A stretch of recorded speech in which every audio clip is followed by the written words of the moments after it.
믿을 수 없는 일이 벌어졌습니다.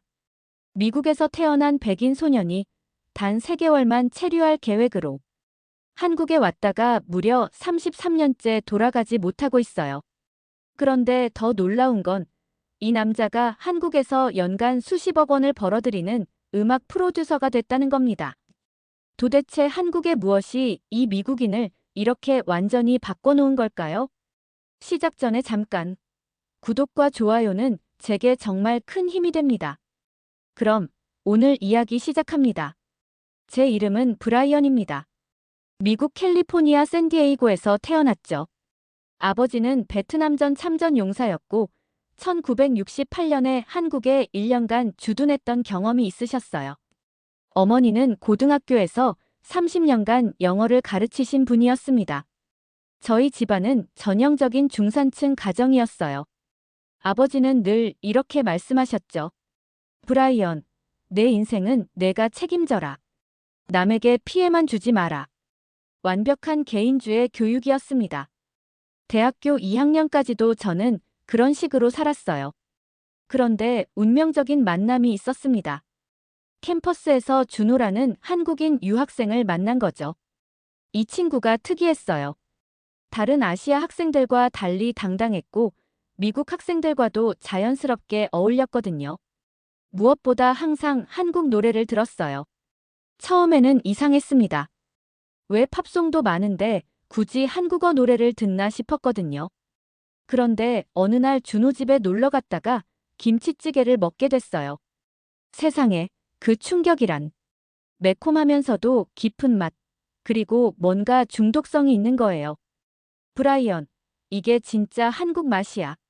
너 한국 한번 가봐야겠다. 준호의 말에 그때는 웃었어요. 하지만 그 말이 계속 머릿속에 맴돌더라고요. 마침 대학교에서 해외 어학연수 장학금 프로그램 공고를 봤어요. 3개월 과정, 항공료까지 지원해준다는 거였어요. 솔직히 말하면 한국에 대한 편견이 있었어요. 아직 개발도상국 아닌가, 불편하지 않을까 하는 생각들이요. 하지만 동시에 호기심도 생겼습니다. 1992년 서울 올림픽이 끝난 지 4년 후였으니까 많이 발전했을 거라는 기대도 있었고요.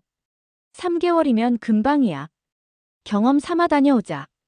그렇게 가벼운 마음으로 서울의 한 대학교 한국어 과정에 입학 신청을 냈습니다. 그때는 정말 몰랐어요. 이 결정이 제 인생을 송두리째 바꿀 거라는 걸 말이죠.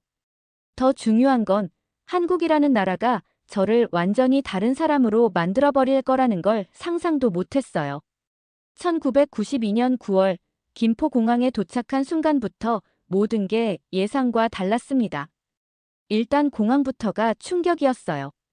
생각보다 훨씬 현대적이고 깔끔했거든요.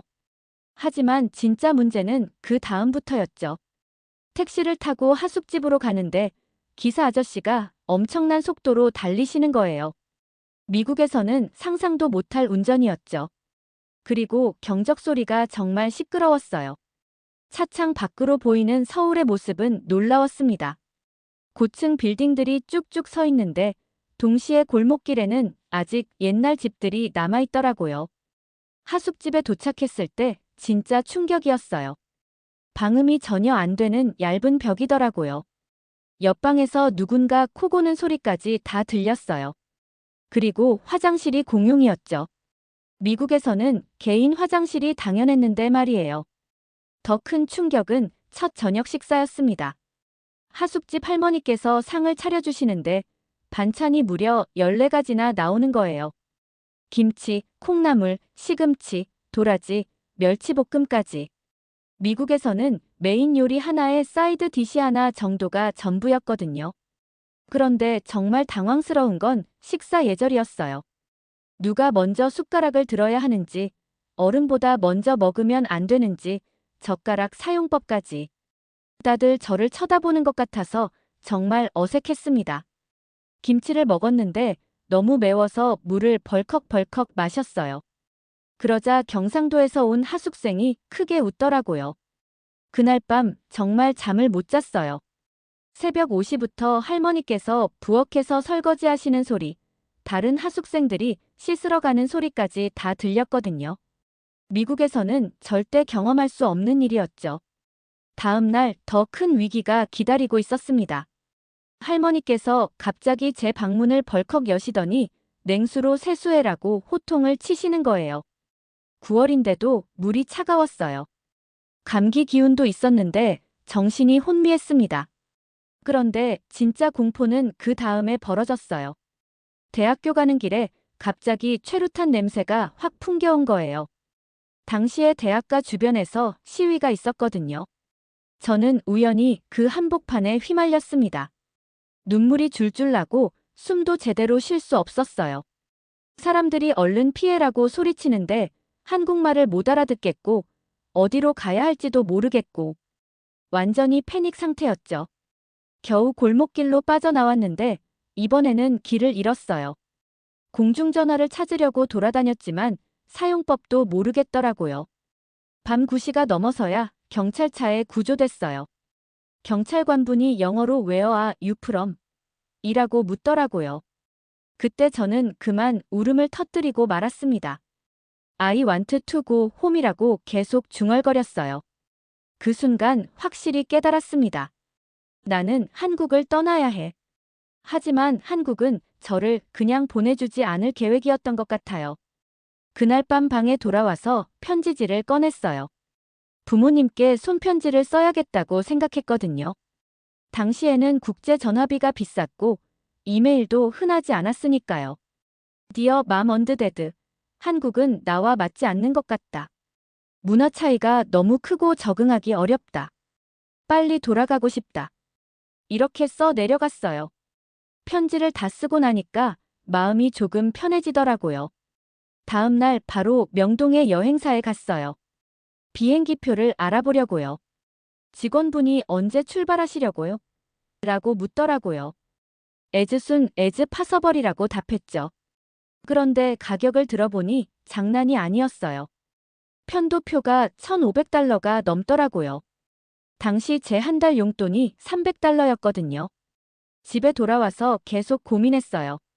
그런데 같은 하숙집에 살던 영민이 형이 저를 불러내더라고요. 강릉에서 온 대학생이었는데 영어를 꽤 잘했어요. 브라이언아, 무슨 일 있어? 얼굴이 안 좋아 보인다. 형이 진짜 걱정스러운 표정으로 물어보더라고요. 저는 솔직하게 털어놨어요. 형, 저는 한국이 너무 어려워요. 돌아가고 싶어요. 영민이 형은 고개를 끄덕이더니 이렇게 말했어요. 브라이언아, 나도 처음 서울 왔을 때 비슷했어. 강릉하고 서울은 완전히 다른 세상이거든. 하지만 적어도 한 달은 더 있어봐. 한국은 처음엔 어려워도 한번 마음을 열면 세상에서 가장 따뜻한 나라야. 저는 믿기지 않았어요. 형, 어떻게 이렇게 힘든 나라가 따뜻해요? 영민이 형이 웃으면서 답했죠. 그건 내가 아직 진짜 한국을 못 봤기 때문이야. 그날 밤 정말 기적 같은 일이 벌어졌습니다. 하숙집 할머니께서 직접 제 방으로 들어오신 거예요. 손에는 김이 모락모락 나는 된장찌개 한 그릇을 들고 계셨어요. 그런데 냄새를 맡아보니 평소보다 훨씬 덜 맵더라고요. 외국 사람이라 매울까봐 특별히 해준 거야. 고추장도 안 넣었어. 많이 먹어라. 할머니의 말씀에 코끝이 찡해졌어요. 그리고 고추장 없는 김밥까지 싸주셨습니다. 거기다가 바나나 우유까지요. 한 숟갈 떠먹는 순간 눈물이 터져버렸어요. 살면서 이런 배려를 받아본 적이 없었거든요. 가족도 아닌 사람이, 그것도 말도 제대로 통하지 않는 외국인을 위해 특별한 음식을 만들어주다니. 미국에서는 이런 일이 없어요. 개인주의 문화에서는 각자 알아서 하는 게 당연하거든요. 그런데 이 할머니는 다르셨어요. 마치 친손자를 돌보듯 저를 챙겨주신 거예요. 그날 밤 편지를 다시 썼어요.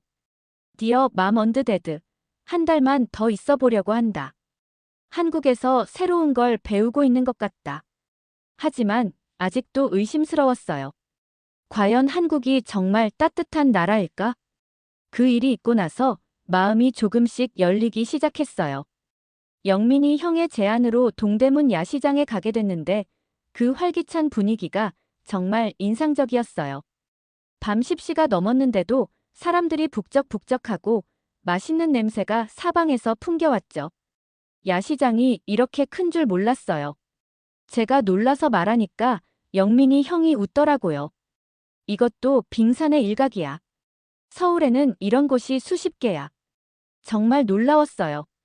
미국에는 이런 규모의 야시장이 없거든요. 택시를 타고 집에 가는데 기사 아저씨가 저에게 물어보시더라고요. 학생, 어디서 왔어? 영민이 형이 대신 미국에서 왔어요 라고 답해드렸죠. 그러자 기사 아저씨 표정이 확 밝아지시면서 오, 미국. 좋은 나라지. 우리나라도 이제 많이 발전했어. 어때, 살만해? 라고 물으시더라고요. 저는 어색하게 웃으며 네, 좋아요라고 답했어요. 기사 아저씨는 정말 기뻐하시면서 우리나라 음식은 어때? 김치 먹을 수 있어? 라고 또 물으셨어요. 택시 기사분이 이렇게 외국인에게 관심을 보인다는 게 신기했어요. 대학교 수업에 본격적으로 들어가니 또 다른 충격이었습니다. 한국 학생들의 집중력이 정말 대단했어요. 90분 수업 내내 꼼짝 않고 앉아서 듣는 거예요. 필기도 엄청 자세하게 하고요. 미국에서는 중간에 커피 마시러 나가거나 화장실 가는 게 자유로웠는데 말이죠. 그리고 선생님에 대한 예의가 달랐어요. 수업 시작할 때 모두 일어서서 인사하고 질문할 때도 정중하게 손을 들고 교수님이라고 부르더라고요. 미국에서는 헤이, 프로페서라고 부르는 게 보통인데 말이에요. 어느 날 노량진 시장에 갔는데 정말 놀랐습니다. 그렇게 많은 사람들이 질서정연하게 쇼핑하는 걸 본 적이 없었어요. 특히 생선 코너가 인상적이었어요. 살아있는 생선들이 펄떡펄떡 뛰는데도 위생적으로 관리되고 있더라고요. 포장마차에서 통닭을 시켜 먹었는데 그 맛이란. 바삭바삭한 껍질에 육즙이 촤르르 흘러내리는 게 정말 맛있었어요. 맥주도 한 잔 시켰는데 하이트라는 맥주였어요. 생각보다 깔끔하고 좋더라고요. 영민이 형이 이거 피부에 좋다면서 마스크팩을 사줬어요. 남자가 마스크팩을 한다는 게 처음에는 어색했는데 써보니까 정말 좋더라고요.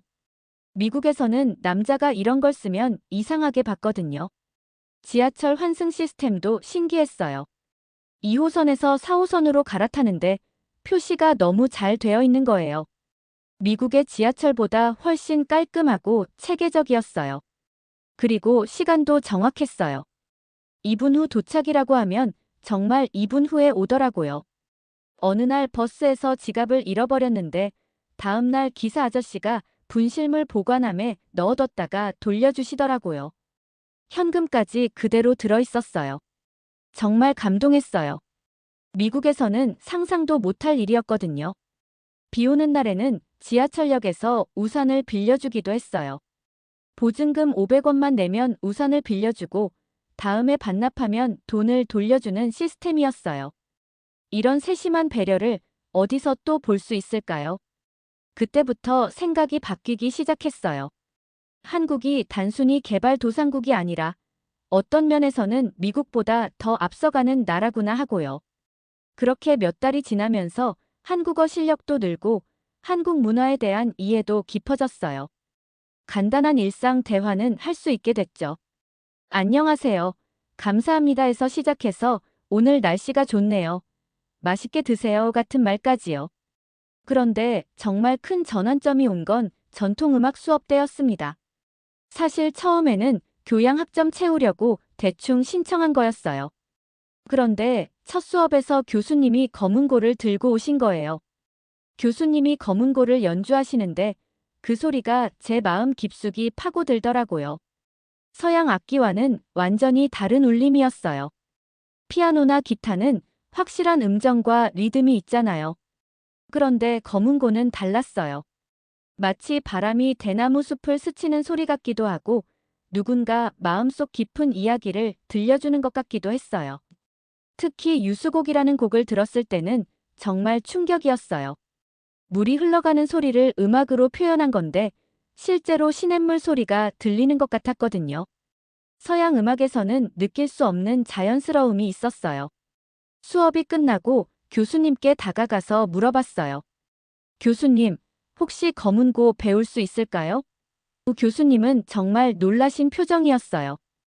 외국 학생이 검은고를 배우겠다고. 정말. 저는 진지하게 고개를 끄덕였어요. 그럼 개인 레슨을 해드리죠. 하지만 쉽지 않을 거예요. 교수님의 경고에도 불구하고 저는 시작했어요. 일주일에 2번, 1시간씩 레슨을 받았죠. 검은고를 배우면서 한국의 정이라는 감정을 처음 알게 됐어요. 이건 영어로 번역이 안 되는 감정이더라고요. 러브도 아니고 프렌드십도 아닌, 그런데 둘 다 포함하는 따뜻한 무언가. 하숙집 할머니가 제게 보여주신 그 마음이 바로 정이었던 거예요. 교수님이 설명해 주셨어요. 정이라는 건 계산 없는 마음이야. 손해든 이익이든 따지지 않고 그냥 마음에서 우러나는 감정이지.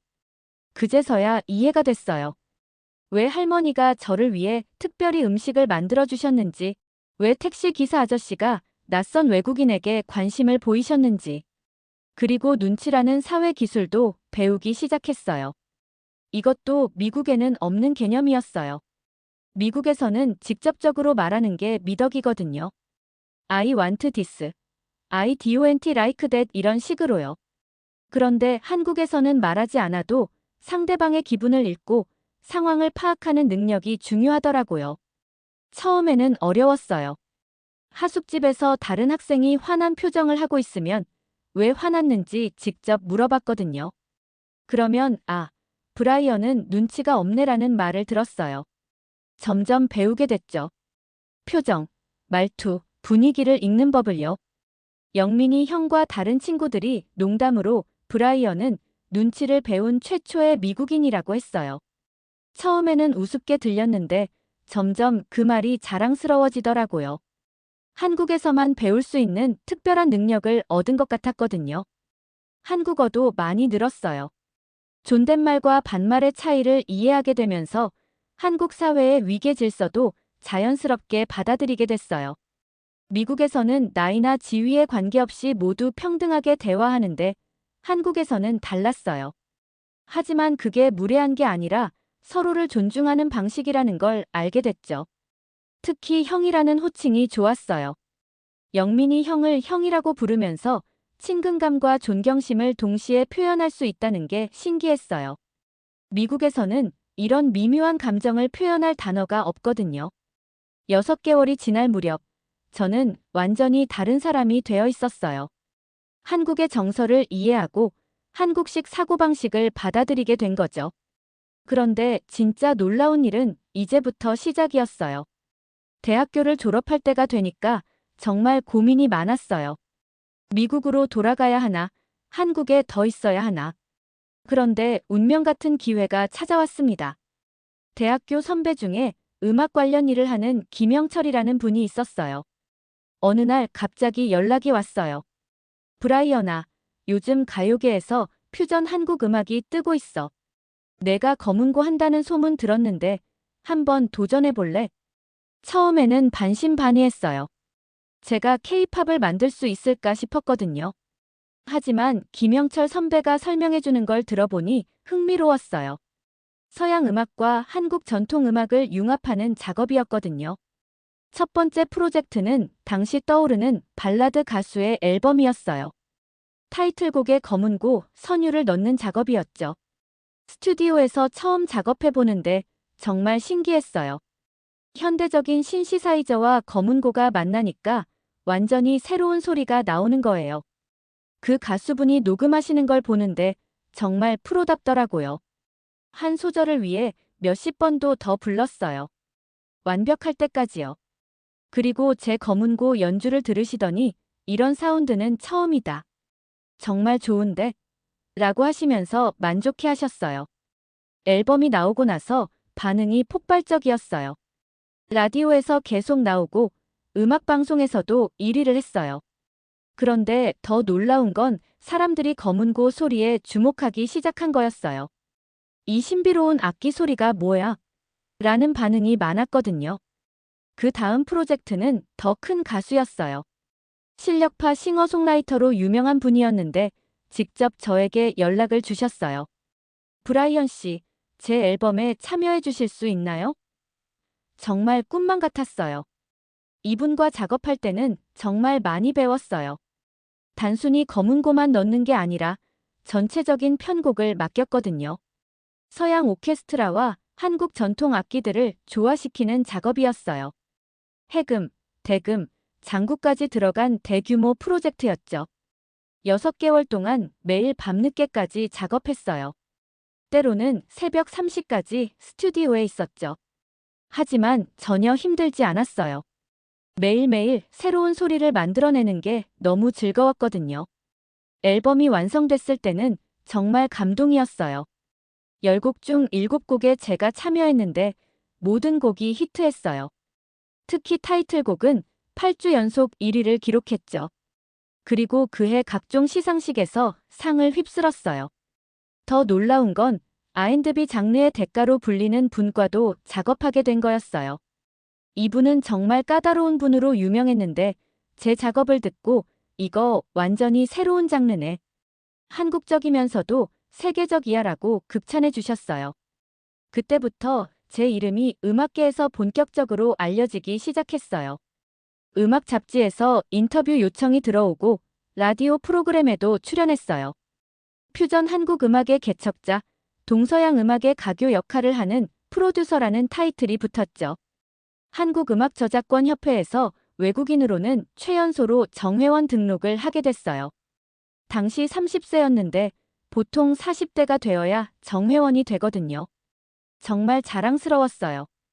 부모님께 국제전화로 소식을 전했을 때 정말 놀라셨어요. 브라이언, 내가 한국에서 그런 일을 하고 있다니 믿기지 않는다. 정말 자랑스럽다고 하시면서 울먹이셨어요. 아버지는 한국에서 배운 게 뭐냐고 물으셨는데 저는 이렇게 답했어요. 아버지, 저는 한국에서 음악뿐만 아니라 인생을 배웠어요. 한국이 아니었다면 저는 음악도 인생도 완성하지 못했을 겁니다. 성공하기 시작하니까 주변에서 이런 말을 하더라고요. 이제 실력도 쌓았고 인맥도 생겼으니 미국으로 돌아가서 더 큰 무대에서 활동해봐라. 어느 정도 맞는 말이었어요. 미국 음악 시장은 한국보다 훨씬 크고 기회도 많으니까요. 실제로 LA에 있는 음반회사에서 러브콜이 왔어요. 아시안 퓨전 음악이 트렌드가 될 것 같다. 연봉 15만 달러의 프로듀서로 와라는 제안이었죠. 당시 한국에서 제가 버는 돈의 3배가 넘는 금액이었어요. 하지만 저는 단호하게 거절했습니다. 죄송하지만 한국을 떠날 생각이 없습니다. 그들은 이해할 수 없다는 표정이었어요. 왜 더 좋은 기회를 차버리냐는 거였죠. 저는 이렇게 설명했어요. 미국은 제 고향이지만 한국은 제 뿌리입니다. 여기서 배운 것들, 여기서 만난 사람들이 지금의 저를 만들었어요. 돈으로 살 수 없는 가치가 있어요. 무엇보다 한국에서 만난 사람들과 이별할 수 없었어요. 하숙집 할머니는 이제 제 진짜 할머니 같았고 영민이 형은 친형보다 더 가까운 사이가 됐죠. 김형철 선배를 비롯한 음악 동료들과의 끈끈한 관계도 소중했어요. 그리고 가장 중요한 만남이 있었어요.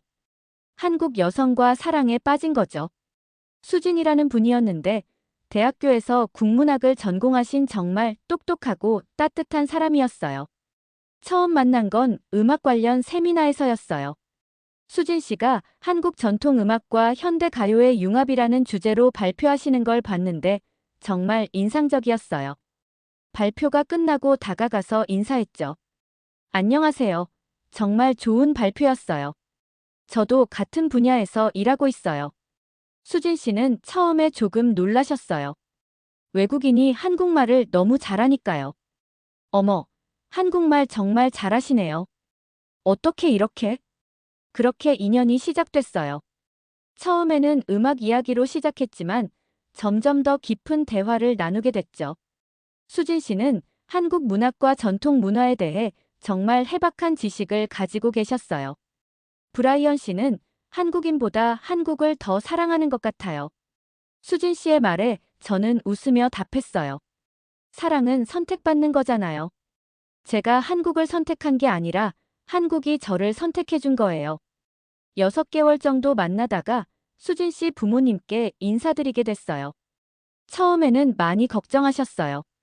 외국 사람이 우리 딸을 잘 돌봐줄까, 문화 차이 때문에 문제가 생기지 않을까 하시면서요. 그런데 제가 김장하는 법을 배우고 싶다고 하니까 장모님이 깜짝 놀라시더라고요. 어머, 외국 사람이 김장을?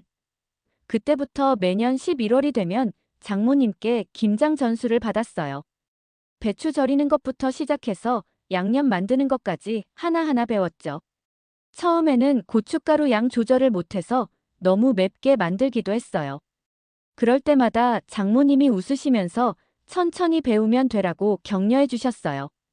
결혼식은 전통 혼례로 올렸어요. 한복을 입고 큰절을 하는 게 어색하면서도 감동적이었어요. 특히 패백 드릴 때는 정말 울컥했어요. 이제 정말 한국의 아들이 된 기분이었거든요. 설날에는 세배도 드렸어요. 새해 복 많이 받으세요라고 인사드리면서 큰절을 했죠. 장인 어른께서 세뱃돈을 주시면서 우리 사위 참 잘했다고 하실 때는 정말 뿌듯했어요.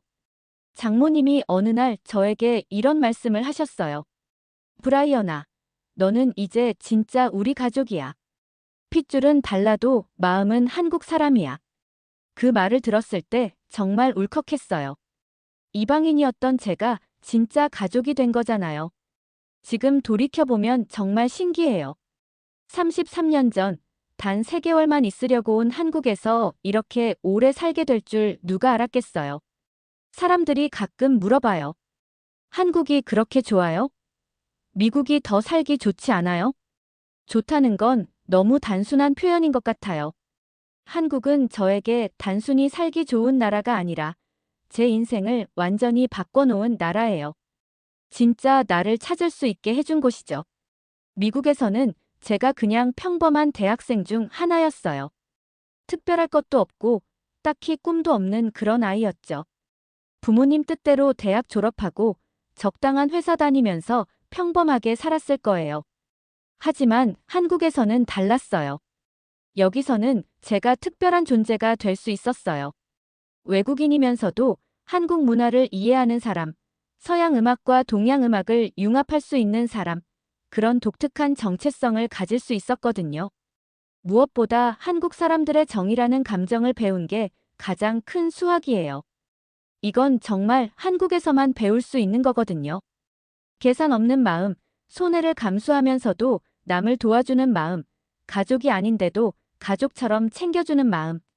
하숙집 할머니가 아픈 외국인 학생을 위해 특별히 덜 맵게 음식을 만들어주신 것처럼요. 그런 배려심, 그런 따뜻함을 어디서 또 찾을 수 있을까요? 미국에서 30년을 살았지만 그런 경험은 한 번도 없었어요. 한국은 또 대단한 나라예요. 제가 처음 왔을 때만 해도 개발도상국이라는 인식이 있었는데 지금은 완전히 선진국이잖아요. IT 기술은 세계 최고 수준이고 K-팝은 전 세계를 휩쓸고 있어요. 이런 역동적인 발전을 직접 눈으로 보면서 살 수 있다는 게 행운이에요. 특히 한국의 교육열은 정말 대단해요. 부모들이 자식 교육을 위해서는 모든 걸 희생할 각오가 되어 있어요. 미국에서는 상상도 못할 일이죠. 그 덕분에 한국 사람들의 실력이 세계적으로 인정받는 거라고 생각해요. 음식 문화도 정말 자랑스러워요. 김치, 불고기, 비빔밥 같은 한국 음식들이 이제는 전 세계 사람들이 좋아하는 음식이 됐잖아요. 제가 처음 김치찌개를 먹었을 때의 그 감동을 전 세계 사람들이 느끼고 있는 거예요. 한국은 저에게 음악적 영감도 줬고 인생의 동반자도 만나게 해줬어요. 무엇보다 진짜 사람다운 사람이 되는 법을 가르쳐줬죠. 개인주의에서 벗어나서 공동체의 일원으로 살아가는 법을 배웠어요. 나를 바꾼 나라, 한국. 여러분도 한번 믿어보시겠어요? 한국에는 정말 특별한 무언가가 있어요. 그게 뭔지는 직접 경험해봐야 알 수 있어요. 이제 저는 제주도에 정착해서 살고 있어요. 서귀포에 작은 스튜디오를 차려서 운영하고 있죠. 젊은 음악가들에게 제 경험을 전수하면서 동시에 새로운 음악도 계속 만들고 있어요. 가끔 외국에서 온 젊은 음악가들을 만나면 제 이야기를 들려줘요. 한국에 와서 정말 잘했다고 말해주는 분들이 많아요. 하지만 저는 항상 이렇게 답해요. 저는 선택한 게 아니에요. 한국이 저를 선택해준 거예요. 정말 그렇게 생각해요. 처음 그 하숙집 할머니의 된장찌개 한 숟갈부터 시작해서 영민이 형의 따뜻한 조언, 음악 선배들의 기회 제공, 수진이와의 만남까지 모든 게 운명 같았어요. 어제도 제주도 바닷가를 걸으면서 생각했어요. 만약 그때 포기하고 미국으로 돌아갔다면 어떻게 됐을까 하고요. 아마 평범한 삶을 살았을 거예요. 나쁘지는 않았겠지만 지금처럼 의미 있는 인생은 아니었을 거라고 확신해요. 제 작은 서재에는 한국에서 받은 상장들이 걸려 있어요. 음악 관련 상들, 문화 발전에 기여한 공로상, 그리고 한국 정부에서 받은 감사패까지. 하나하나가 다 소중한 추억이에요. 하지만 가장 소중한 건 사람들과의 추억이에요. 하숙집 할머니는 작년에 돌아가셨는데 임종 직전까지 저를 걱정해 주셨어요. 브라이언아, 몸 조심해라. 한국 음식 잘 챙겨 먹어라.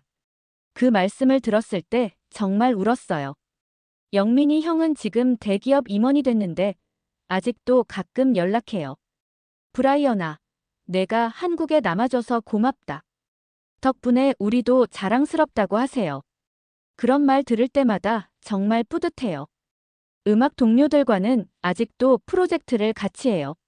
지금은 케이팝이 전 세계적으로 인기인데 그 시작점에 제가 있었다는 게 자랑스러워요. 물론 아주 작은 역할이었지만요. 33년이 지난 지금도 여전히 한국 음식이 제일 맛있어요. 김치찌개, 된장찌개, 비빔밥, 갈비탕까지. 이런 음식들을 먹을 때마다 그때 그 감동이 다시 살아나요. 한 그릇의 음식이 사람의 인생을 바꿀 수 있다는 게 신기하지 않나요? 요즘 젊은 친구들에게 이런 말을 해줘요. 기회가 오면 용기를 내서 도전해봐라.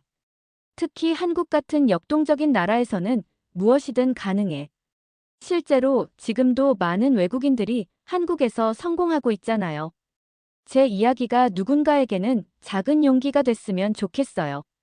낯선 곳에서의 도전이 두렵더라도 열린 마음으로 받아들이면 놀라운 일들이 일어날 수 있어요. 혼자서 이런 생각을 해봅니다. 처음엔 하숙집 된장찌개 한 숟갈이었어요. 그런데 그 맛에 저는 인생 전체를 맡기게 됐습니다. 정말 그래요. 한 숟갈의 된장찌개가 제 운명을 바꿔놓았어요. 이제 저는 한국 사람보다 더 한국 사람 같다는 말을 들어요. 농담이지만 기분 좋은 농담이에요. 앞으로도 계속 한국에서 살 거예요. 이곳이 제 진짜 집이니까요. 한국, 저를 받아줘서 정말 고맙습니다. 이 영상이 마음에 드셨다면 좋아요와 구독 부탁드립니다. 여러분의 응원이 더 많은 이야기를 나눌 수 있는 힘이 됩니다. 다음에 더 감동적인 이야기로 찾아뵙겠습니다. 감사합니다.